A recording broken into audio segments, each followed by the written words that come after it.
Well, pretty much, my name is Pablo. First name is Juan. I go by my middle name because usually a lot of people can't pronounce my first name. They say Juan instead of Juan. And I always got confused in math class. 1,100 and everything. I kept having to turn my head around until I said whatever. So after I graduated from high school, I decided to just stick with my middle name. Pretty much I was born in Guatemala City. And the city is probably the most populated side of Guatemala.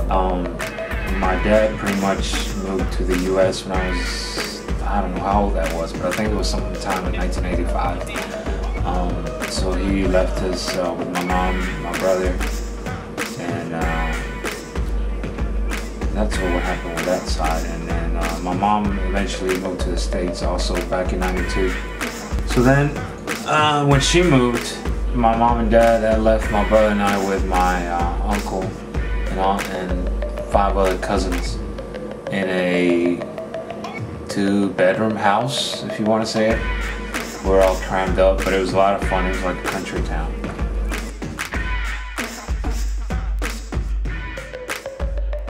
That was a big transition. In my head, I had the only view of America that I had was whatever Disney World portrayed. So I definitely pictured a lot of fun, a lot of cleanness, you know, clean roads, people riding bikes with their helmet, a lot of white people. I did not ever meet a black person until I came to North Carolina when I entered the state. I never seen any, because there was never any in Guatemala. There were, but I was just not aware of them. So the environment was really different.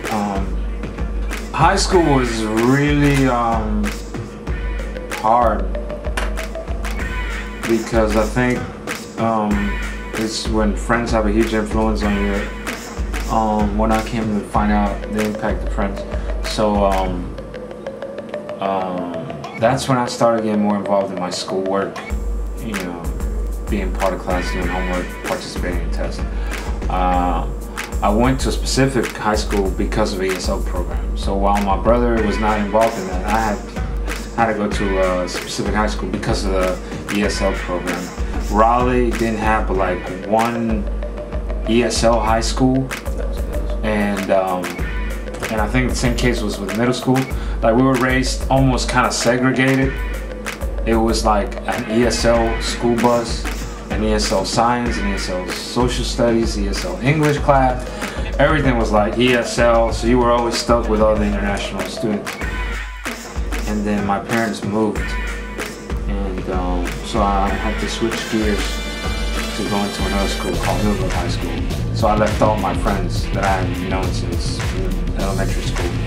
And so some of them were not a good influence. So that kind of, as that broke apart, because I didn't have that bad influence anymore around me, it was like as I was involved in it, and that kind of helped me focus on my school. And as that came along, I also started going to church, see the influence that, you know, that it had being a Christian and having Christ in your heart. Then that kind of helped me stay focused in my school, right? Stay away from the bad crowd. So when did you graduate high school? I graduated in 2000. And what did you do after high school? After high school, there were 2 years where I didn't do anything. It was hard because all around me, back in the 90s and early 2000s, which still kind of is, you know, I was raised seeing Hispanics doing the same time, a lot of labor-related work, construction, maintenance, anything that was kind of labor-oriented. Very few, you know, that weren't under those categories. So I figured that was going to be also kind of my role. There was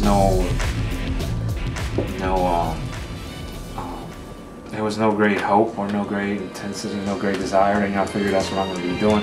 So I just ended up working construction 2 years, and then ultimately I just got tired of it. I was like, you know, what am I doing? This is not me. I speak 2 languages. I have the potential. I have the opportunity to go to school, and so now I had gotten into Wake Tech Community College. As I got into Wake Tech Community College, still not knowing what exactly I was going to do. I also became more involved in the arts in church, and so my hobbies and my abilities kind of began to take a different role. And I began to learn how to play piano, and ultimately get involved in the music band team, or whatever you want to call it, at church. So that kind of developed a whole new set of friends, and life was completely different. So before actually going to Wake Tech, I went to this community college called Vance Grantsville Community College. I went there for a semester, then I transferred to Wake Tech, and then from Wake Tech, I transferred to NC State. And then from NC State, and I decided to move to Greenville, East Carolina, and get involved in their Hispanic Studies program. So that's where I've been living for the last 2.5 years. I was able to graduate in 2008, May of 2008. And the history, because all of this I wasn't really taught. I moved to the States when I was 11 years old, and I'm 28, so I've been living here for the last 17 years. So I didn't know much of my history, and therefore missed a lot of it. And as I was taught and instructed about this history and the fact that it's still going on, it became even more interesting. So I decided to just focus on Hispanic studies and just minor in my business. I am still a mentor. I've been mentoring children and adolescents for the last 2 years.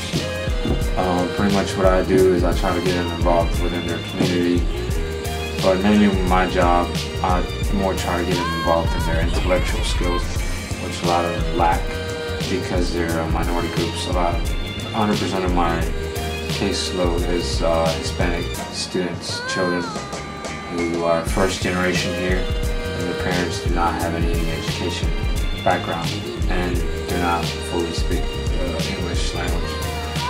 So they need, assistance, and that's when I come in.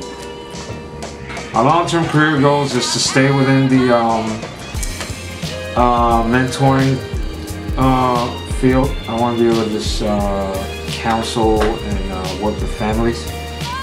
That's really what I want to do. I want to help parents. I want to help kids, but I want to do it in a selfishly word term or segment. I believe that when the Bible teaches about Christ, is the ultimate therapeutic assistance that anyone can have, where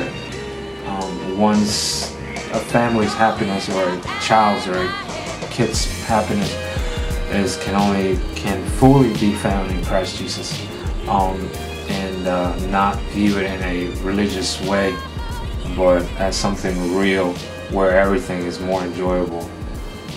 So I think that we need help. We need a third party involved in all of our situations. We need a referee. I think that's what Christ does, and I think that's really what I want to do, is just help people out, and just help them obtain some sort of freedom of mind and assistance.